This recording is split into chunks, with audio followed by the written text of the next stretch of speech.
मैया ये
हमारा जन्मस्थान नेहर राहीपुर में पिताजी के नाम राही सिंह छत्री, उनकी जंग एक पुत्री पैदा, माँ पिता हमारे नाम रखल सती ससावती। अब सासू मोरा यगा गई है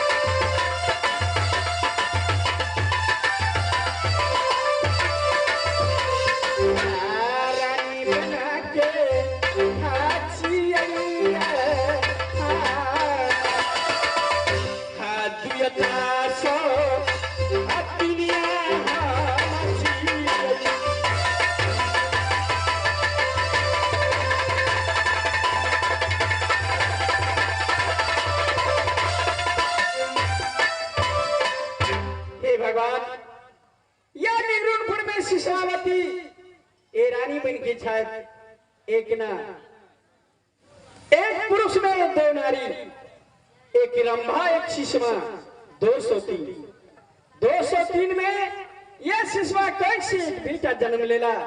कहा तो हिरनी बोन में जन्म लेला सी वो जंगल में माँ बन देवी बेटा के नाम रख लगी जंगली बादशाह। हे भगवान ये घड़ी यह निगुरपुर में शिशावती ये निर्माण कर रही है। बेटा की शादी के लिए कहा तो चांदीगढ़ में। हे भगवान सारी रात पाट बेटा जंगली की सुख चलाओ। ये चांदीगढ़ वाली पुतो एक जंगली बादशाह, एक दरबार के मंत्री, एक शिशावती, एक रंभा। हे भगवान जब से बेटा की शादी के लिए रात गादी दिला ना कोनो खबर ना पूछलो चांदीगढ़ वाली पुतो की, ना बेटा जंगली की, ना दरबार के मंत्री की।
बेटा क्या बात?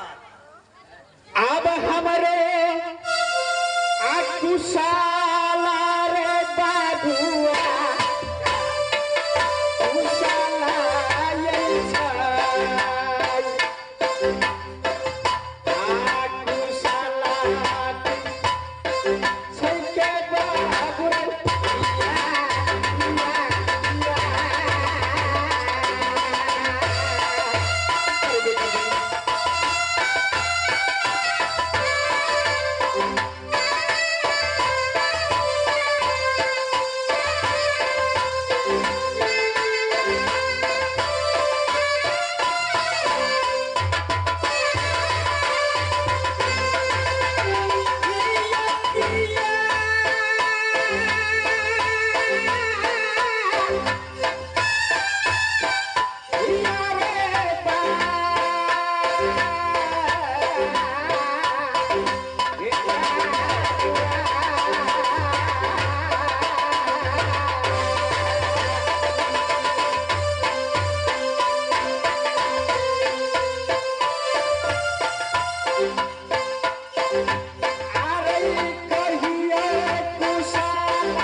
जंगल में शिकार मारने के लिए जल्दी उनको जाएंगे कहा जंगल में शिकार मारने के लिए अब दियो यो डरो ये गई मैया जंगल जंगल या चले महातार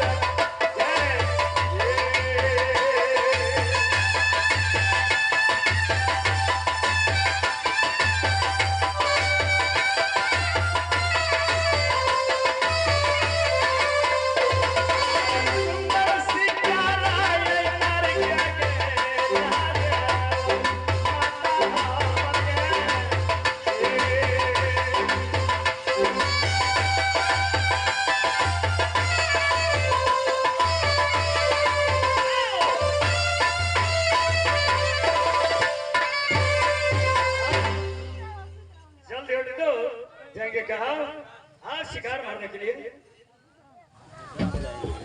बेटा तू शिकार खेलने नहीं जा ठीक है बेटा तू मन नहीं माने जाए तो जा बेटा तू शिकार खेले ले प्रणाम प्रणाम प्रणाम प्रणाम समाचार है ना बढ़िया राजपाट का अरे मंत्री ये जरूर समाचार अरे सारी रात का तोरा पर सुजला ये फिर भी मां से पूछल जाए लेकिन हमरा कोई चीज के मालूम नहीं है आय कौन जमाने बदली भागले देखियो पहले हमार चांदे घर वाली महारानी के जब नहीं हर जाले रहे राजा साहब के कते खुशामत करल के लेकिन घर में सासू से बुढ़िया को गुदा पूछबो न करल के आहा के किस मालूम नहीं छे मिलका आहा के पुतो राजा साहब से छुट्टी लेकर कल के देखिए स्वामीनाथ जया सब शादी करके लोग चांदीगढ़ से निर्गुणपुर रात 12 बरस बीत गए 12 बरस सब नैहर में गेल छी अब हमरा दिल चाहिए कि हम नैहर जाब सखी सहेली से मिलब माँ पिता से मिलब से स्वामीनाथ हम नैहर जब हमरा छुट्टी दिया राजा साहब कल के हमरा फुर्सत नहीं है 2 दिन के छुट्टी दे छी हमरा बोले कल के बउआ ठिका मंत्री साहब आहा जो महारानी नैना के साथ चांदीगढ़ हमारे ससुराल 2 दिन के अंदर में सबसे भेंट मुलाकात करा के फिर वापस लेने आया मैंने महाराज को आदेश पाकर के महारानी नैना को साथ चल दिए जाते जाते जब चांदीगढ़ के नजदीक में पहुंच गया 1 किलोमीटर और जाते उस राज को चले जाते उस जगह से महारानी नैना ने बोली कि देखो मंत्री जी, ये मकाम जो देखते हैं यही है चांदीगढ़ राज और यही है मेरा पिताजी का मकाम। यहाँ से मैं अकेली चली जाऊंगी, तुम यहाँ से वापस होकर के चले जाओ निर्गुणपुर राज, इसलिए कि तेरा राजा हर वक्त जाता है जंगल शिकार करने के लिए। सासू सिसमा घर में अकेली होगी। मलकन हमरा पीढ़े से घुमा दिल के। अब मालिक साहब कल के मलकन के संगे लना दिया, कते तमसा से अहाँ के बेटा आ जदि जने देखते ना हमर संग में मलकन के तो हमरा मार काटने दे। एहि दुआरे हमर दा पूछब तो कह देबा अहाँ के ससुराल से बउआ टिरका चली लो है। अरे बेटा मंत्री, अरे बेटा जंगली देखल जाओ देखो, जाके तू अपना राज साहब से मुलाकात करे। सुपत गप कहे में की है। प्रणाम महाराज, प्रणाम।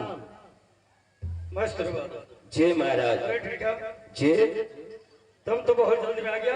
हाँ महाराज। चांदीगढ़ का क्या खबर? सुन लिया सुना तो महाराज, आपको आदेश पाकर के महारानी नैना को साथ चल दिए। महारानी नैना जब आपको ससुराल को नजदीक पहुंचा, 1 किलोमीटर और जाते चांदीगढ़ राज पहुंच जाते।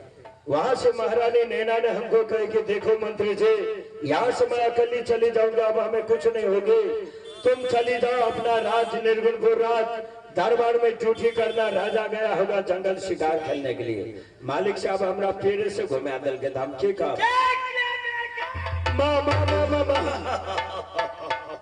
माँ बचाइए, काट के मर गया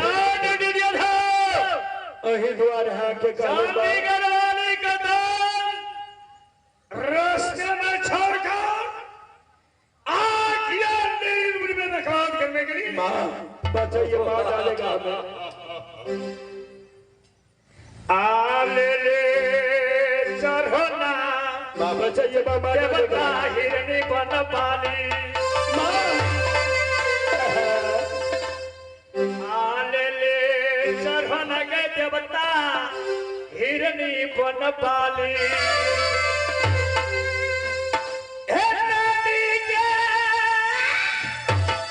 काट के फेंक दे। आपन सपति के हम बचाइए, माँ बचाइए, माँ बचाइए, माँ मार के फेंक दे अपना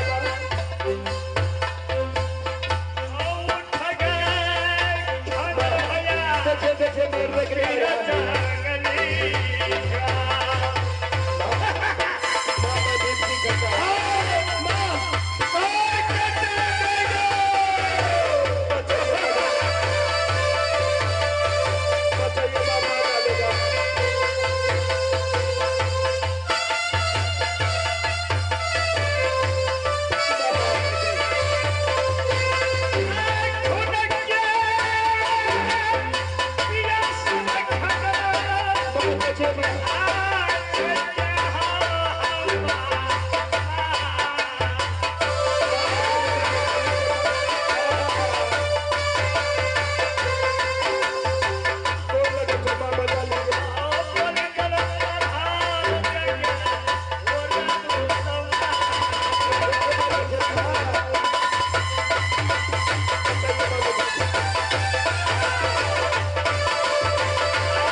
अरे बेटा, ये दरबार के मंत्री, ये दरबार के मंत्री की जय महारानी सुषमा, हम निर्दोष है महारानी। हे भगवान क्या कर। महारानी जी, इसमें मेरा क्या दोष है? महाराज, इसमें मेरा क्या दोष है? हम पर बेकार में गुस्सा करते हैं। तुम चांदीगढ़ वाले को रास्ते में छोड़कर आज्ञा निर्गुण में बकवास करने के लिए। महाराज, आप इस राज का सम्राट हैं। आपने आदेश दिया, मैंने महारानी नैना को साथ चल दिया। महारानी नैना भी इस राज की पटरानी है।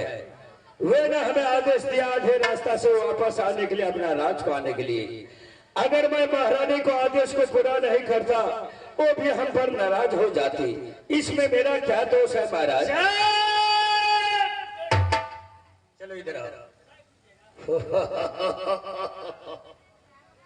कान खोल कर तुम सुन लो, आज तारीख से तुमको नौकरी खारिज हुआ, खारिज हुआ, खारिज हुआ। दरबार से तुम चले महाराज,